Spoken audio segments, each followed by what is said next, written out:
We're going to talk with Shane from Melscon Construction about the issues that can arise in your rental property and what to do when they arise. It's a really important part of property management to make sure that we're on top of all the issues that can happen in your property.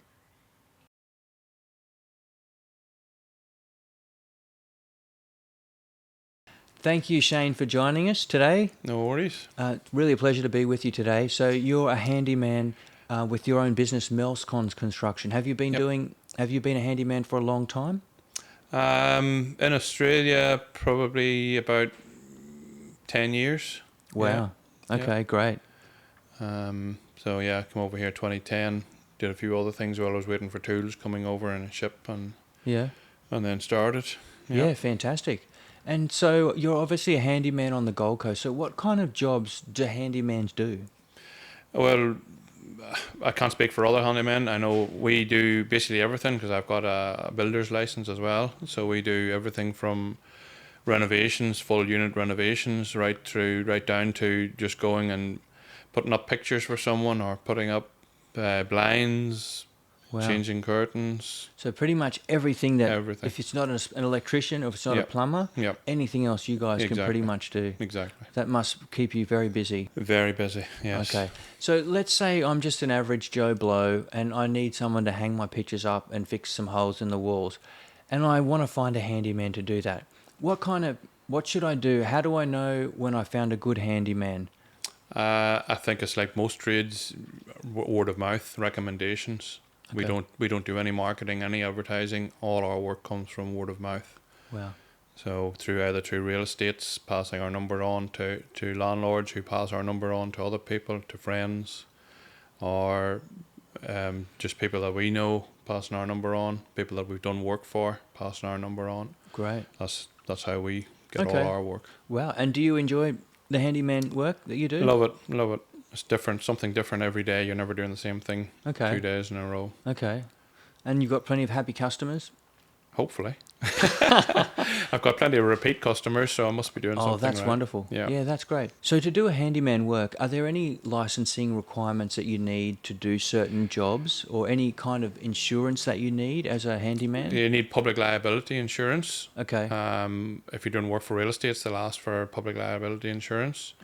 I think it's 10 million. For license wise, like I have a builder's license, but most of the work you don't need a license to do. As long as you're doing work under a value of $3,300 here in Queensland, anything above that it has to go through the QBCC. Okay. So, interesting. And can you tell us about a job that you've done today? So just so we get an idea of what kind of things you do. And well, today we're in the middle of renovating a 2-bedroom unit in Broadbeach. So today we've been building kitchen units and flat-back IKEA kitchen units and putting them in and installing them. Okay. So you do everything pretty much from major renovations in properties down to, like you said, hanging pictures. Yeah. And is it just you who's working at Melscon Construction? No, or do you I have another person that works for me, Adam, who's similar to me. His background he was a sheetrocker, gyp rocker. Okay. So he went into new build houses with his team and sheeted out houses with gyprock ready for setting the plasters coming in. But it just got too hard to do heavy work carrying sheets all the time and up and down ladders for him. Yeah. So he came across and he started off, and I've got him trained up. So I'm showing him, explaining things to him, and he's very good and he's keen. Yeah. And that's wonderful. What you need. He's fantastic with customers. Yeah. Which is one of the most important things. That's interesting you mentioned that. So you're saying communicating with customers is a strength of you guys, and you find that I guess a lot of customers don't really know the details of what they actually want done. So it must be sometimes difficult to just help customers understand what's involved in a job. Explaining the practicalities. If they've got something in their head and they think, well, then you go and say, explain to them, well, practically wise, to get what you want to do, maybe way outside your budget because you haven't thought of this A, B, and C. Okay. So, and then they go, oh, I hadn't thought of any of that. That's true. But yeah, I think when we're on our way to a job, we always send a text message that we're on our way. If we're going to be late, we send a text message saying we've been held up. That's great. So I think people appreciate that, because it's always, where is he? He said he'd be here. How long am I going to wait for? Yeah. So we try and give them a notice, like an hour before, if I know I'm going to be late, or if I've been held up on previous jobs. Yeah. Sometimes you go to a job and if you've got a list of 6 or 7 jobs to do that day, the very first job you go to, and you're supposed to be doing one thing, and it turns out it's something totally different, and it's going to take 2 hours. Yeah. So automatically you're sending notices to all the people coming afterwards. Yes. We're going to be delayed. First job's taking longer. That's so good. And I guess from a customer's perspective, a lot of people don't realise that, your jobs, it's not just a cut and dry. Exactly. Let's do this. Yeah. Once you open a wall or something, you might find there's another few things that need to be done before you can actually move to the next 100%, job. Yeah. And if someone's calling you up and they want a job to get done, is there some, vital information that they need to provide you? Do you find that people are not giving you the right information when they call up? Yeah, quite often. Yeah, I'll ask them to send me a couple of photographs through, text me a couple of photographs through of what they're talking about. Okay. And then I'll call them back, and I can discuss it from looking at the photographs. Okay. Or we just have to go to the job and have a look at it. So I say to them, I'll come out and have a look at it. Yeah. And then we'll go from there. Yeah, I think people don't realise, like, a handyman, it's not just a simple job. There's so many different jobs that you guys cover. Exactly. Like, roofing. Yeah. It could be roofing. It could be fixing up ceilings, Yeah. door handles. Literally, Exactly. there's so many little jobs that the average person things. doesn't realise that are quite tricky. Yeah. And sometimes it's a road for your own back if you do too many. If you're good at too many things and you do too many things, then people want you, and you just don't have the time to do everything. Yeah, fair enough. Well, we're very lucky to have you here today. And how do you guys charge? So, that's a big question on people's minds is, they call up somebody they don't know. Yep. They don't know what to expect in terms of cost, or how the cost structure works. Is it by the hour, or is it by the job? It all comes down to the job. It's like with a renovation job, we'll do a quote for the job. If it's small handyman jobs, then it's an hourly rate plus materials. Okay.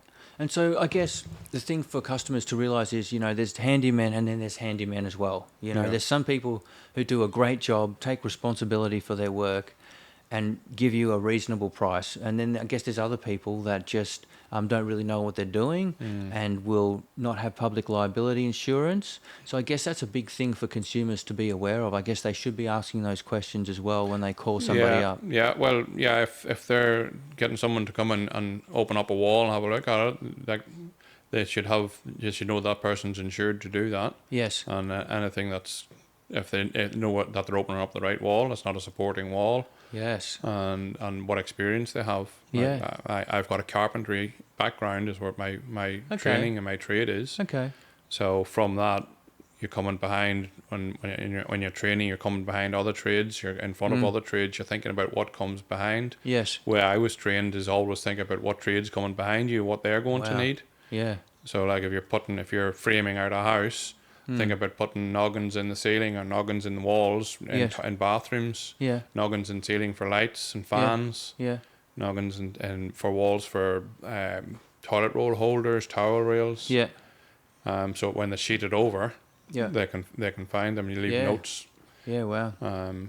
So you always think about who's coming. And that's the way I was trained. I don't know whether it's all like that nowadays. Yeah, fair enough. And so are you looking for, what kind of your ideal customer? If someone did want to reach out to you after seeing our discussion, what kind of customers are you looking for at the moment? We do work for everyone. We've got no preference on customers. Okay. We're happy to work with anyone and help out. I even give people advice over the phone. I said, look, that is something that you could, if you feel you're sort of anyway DIY capable. Yeah. I'll give them advice on what to do and how to go about doing it, and talk them through the job. Yeah. And say to them, have a go at it. Wow. And then if you get stuck, give me a call. Yeah. I'm happy to talk people through it. Wow. Give advice. Wow. That'd be wonderful, Shane. So, Yeah.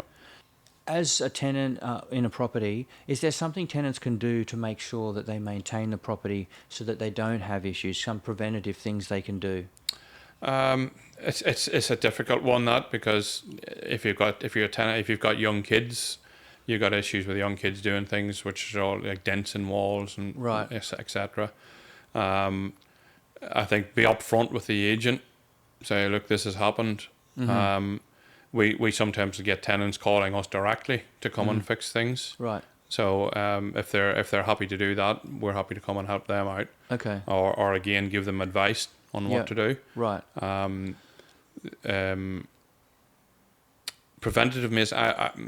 I always say, and I've come across it somewhere, and I'm not having to go at landlords. Some landlords just won't pay for certain aspects of maintenance to be done, and I just don't understand that. I have investment properties myself, and I'd say if they phone me up asking me, can we do this, and I go, of course, go ahead, get it done, because the longer you leave things unmaintained, then it's the tenants are going to get fed up with it. Right. You're going to have problems with your tenants. Yep. If you're happy, if you keep your tenants happy, and you're keeping on top of your maintenance, then they're going to be more inclined to look after the property for you. Right.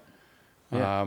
And also the issue's probably going to be resolved quickly, whereas exactly, if there's an issue and it's not resolved, it could end up costing a lot more money. It could snowball, create other problems. Yeah. Exactly. If you've got something dripping or something leaking, or gutters leaking, or air conditioners overflow, the overflow is not running into the right place, undermining the foundations of the house or property. There's so many things that people just don't think, oh, that's not a big issue.